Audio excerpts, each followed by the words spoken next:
Hi, Jeff Pagano here from Harpin on Rugby. Earlier this week, it was reported that Ireland skipper Johnny Sexton has been accused of 3 disciplinary breaches on the day of the Champions Cup final at the Aviva Stadium, and that an independent panel was going to convene to discuss the possibility of a sanction. Now, with online reporting being what it is these days, naturally, the story was originally broken using this headline: exclusive, Sexton could be forced into early retirement with 24-week ban. Now, obviously, it's the most basic formula being used there, namely choosing a headline that mentions the most extreme possible outcome to attract the most clicks and reaction. And I have to give extra points to the City AM team for including a particularly teed up photo with the article. We can only assume Johnny here is saying something like, "Fine display of refereeing there, Yakko." Anyway, if a reaction is what they wanted, then that's definitely what they got. Well, first, let me give you mine. I know there are many who will assume that since I'm a Leinster supporter, then I'll somehow choose to defend these allegations.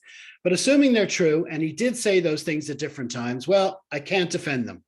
Of course, there's no excuse for saying anything to officials on the day of a match, unless you're the nominated captain on the pitch while play is still going on. And even then, it needs to be done respectfully. We all understand the disappointment of any kind of a loss, and that goes double when it's a major final, and possibly triple when that final goes the way it did. But it should go without saying that we expect more from our leaders, and all the way down to school children, we want them to show respect to both opposition and officials, especially in defeat. But when it comes to the discussion over what kind of ban Sexton's going to receive, maybe we should all just back up a little. For one thing, reports of this incident started breaking within hours of it happening, and before we had any actual details, in several corners of the internet, he was proclaimed guilty from the get-go. And I don't just mean corners of the internet from countries outside of Ireland, like ones we're due to face in the World Cup either. Look, Johnny Sexton has always been a polarizing force within the Irish bubble. And even when he's wearing the green jersey, a lot of supporters find it difficult to acknowledge his contribution to Ireland's success over the years, and only seem to speak up when he makes the wrong kind of headlines. And that's fine. Like I've said many times before, different people follow rugby for different reasons. So while the online media have had their own motives for suggesting this ban could rule him out of the World Cup, many seem to think there's no chance he'll get a ban simply because he is who he is and that the World Cup couldn't do without him. Okay, well, all that speculation is fine, I guess. But I wonder, is there any other method we can use to help us work out what kind of ban he could get for doing something like this? How about precedent? Have rulings been issued before for not respecting officials? And is there any way we can link those involved in previous rulings to this particular case?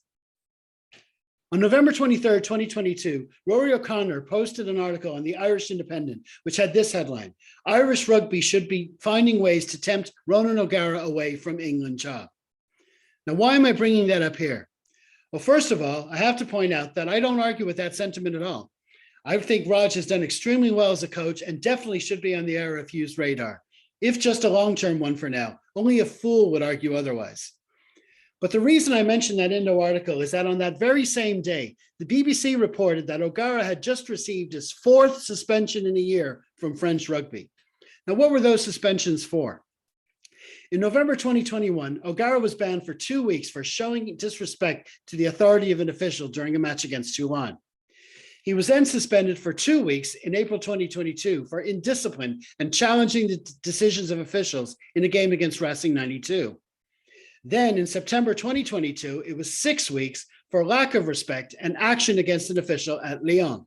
Finally, this 4th ban in November 2022 was for 10 weeks for harming the best interests of rugby. Now, am I comparing his 4 offenses over the space of a year to Sexton's 3 in one day? Well, maybe I am a bit. And maybe they are different circumstances in their own right. But while the incidents may not have happened in the same actual ballpark, they are definitely in the same topical one. So I have to say, I'm baffled as to why neither the online entity that originally broke the Sexton story, nor the Irish supporters that are so happy to point out the possible consequences, are able to at least offer the O'Gara situation up as a comparison. I mean, even without the fact that they were on opposite sides that very same day in the Aviva Stadium, you could say their career paths have crossed a few more times over the years. If it took 4 hearings for O'Gara to be banned for 10 weeks, then the case against Sexton will need to be really, really bad, even if they are different organizations doing the sanctioning. Sexton's case will need to be really, really bad for his first to get him anything close to that. I'm not saying it's impossible, and I'm not saying I'm at all happy about these reports. I wish he hadn't done it. But I just want to be sure that when we're talking about it, we're using all the relevant information. And I'd say this was pretty relevant. One thing I'm sure all Irish supporters will agree on is that we hope that whatever the outcome of this matter, the effect on our World Cup chances is minimal. We'll just have to wait and see. Now, we're planning to go back to our Sunday night pod recording times this coming weekend. For now, we're going to be looking at the Irish under-20s as they prepare for the Junior Rugby World Championships down in South Africa. So don't forget to like, share, and subscribe to all our social media channels. And in the meantime, be sure to enjoy your rugby wherever you are. Stay safe, everyone. Slán.